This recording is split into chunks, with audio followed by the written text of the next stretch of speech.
Some really cool new trailers have just come out for the Daryl Dixon show and the Rick and Michonne show, which is now officially called The Ones Who Live. There were rumours at first that it was going to be called Summit, but I think that was just mistaken for one of the production companies. Summit is a lot better, I think, but oh well, that's just the name. It looks really cool. I had to do one on this. In this video, I'm going to break down both trailers. Let's get straight into it, of course. Before we do, make sure you press the like button and make sure you subscribe if you're new.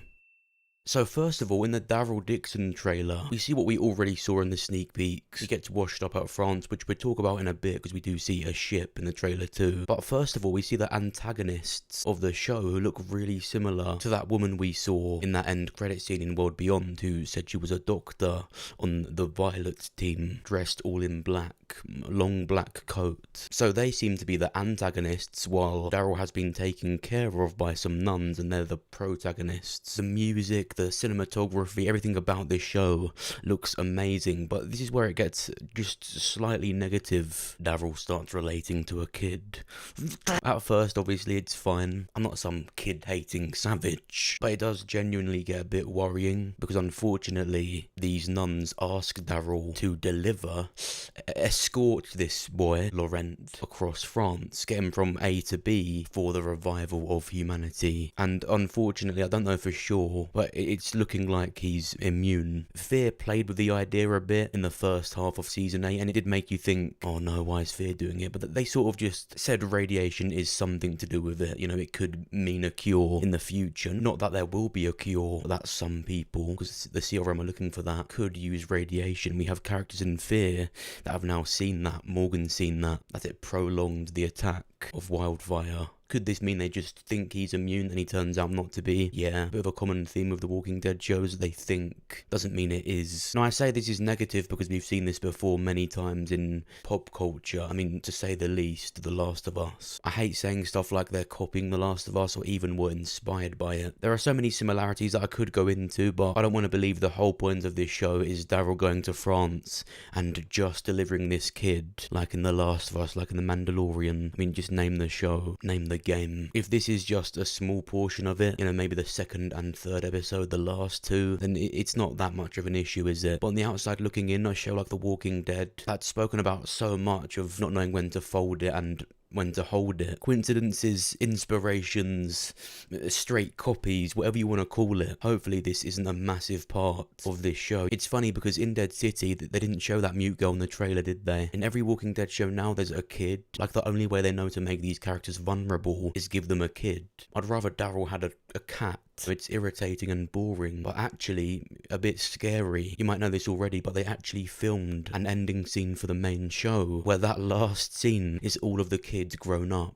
The most Disney XD thing you've ever seen. And it gets scary because I'm getting premonitions of what they're going to do with it. Because what they do is put the main characters to the side. So when Morgan Jones dies, when Negan dies, they're going to say, don't worry, the kid grew up that they looked after. The 50th kid that Negan had a connection with, Rick's donor child that he's never met, and they grew up, it's fine. Like, your favourite character will die and they're like, don't worry, Laurent made it. If this is a copy of The Last of Us, don't copy anything else from part 2 because The Last of Us got away with it. If you kill Negan and think that this girl growing up in some end credit scene with RJ and Judith, new actors, suffices for that. That is the worst ending you can give that show. You've heard me talk about this show like, whatever it turns out to be, it's going to be cool because it's different. You know, Daryl Dixon, familiar Walking Dead character going to France, where we know in France somewhere is that hidden variant. And like I said in my recent video, I don't think that will be a common thing. The last episode, an end credit scene for season 2, most definitely that's what I think will happen. Which brings us on to something that really looks like that new variant we saw in the end credit scene that was in France in the trailer. This looks like a ship that hopefully explains how Daryl gets washed up. You know, he was already likely in the Atlantic to then get knocked out onto a smaller boat.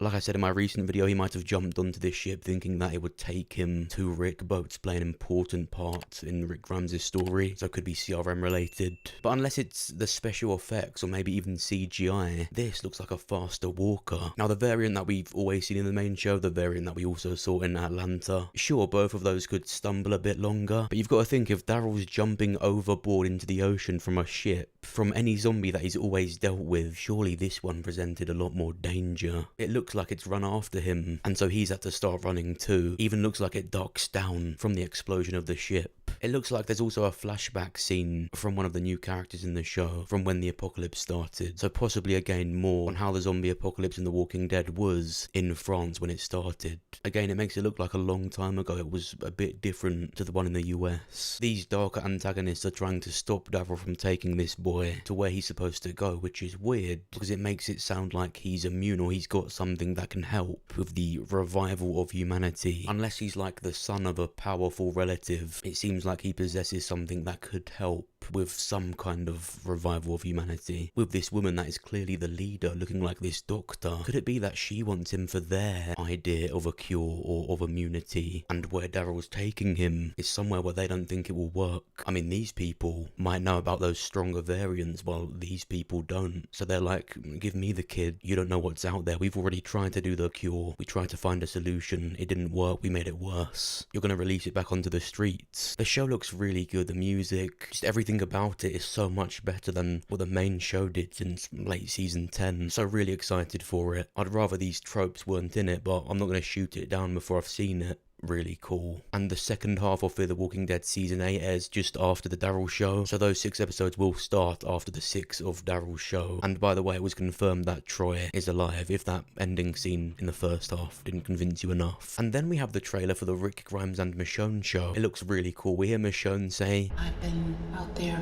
a long time. to someone. There's a bit of an echo to it, so it's likely said in some CRM room before she gets herself recruited into it. In the quick shots that they show, we see some really cool looking CRM soldiers in the same sort of uniform that we see Rick dressed as, and it seems like him or Michonne has tried to get out, tried to make decoys and divert the attention so they can both run. It's pretty clear they do reunite in this show. It's just about how it ends, which I might have to have a video about soon, with Andrew Lincoln saying 6-episode miniseries. It's really worrying. But we see Rick in this uniform, so he's clearly ranked up.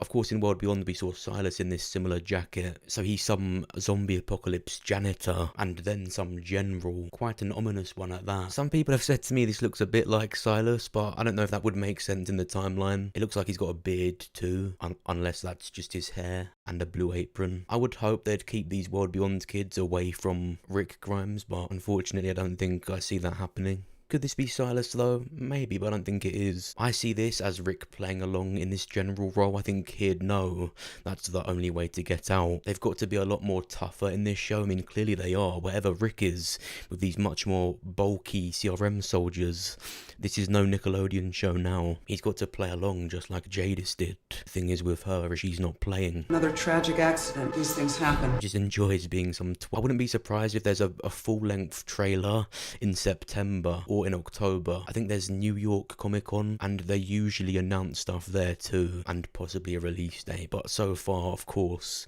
it looks so cool. But what do you think? Do you think these shows look good? Do you think this was a new Walker variant? How do you feel about Daryl being some messenger for Laurent here? What do you think about this Rick and Michonne trailer? Do you think it looks good? What do you want to see in it? Make sure to let me know what you think down below. Press the like button on the video if you enjoyed it. Subscribe if you're new. Thank you for watching. I'll see you soon.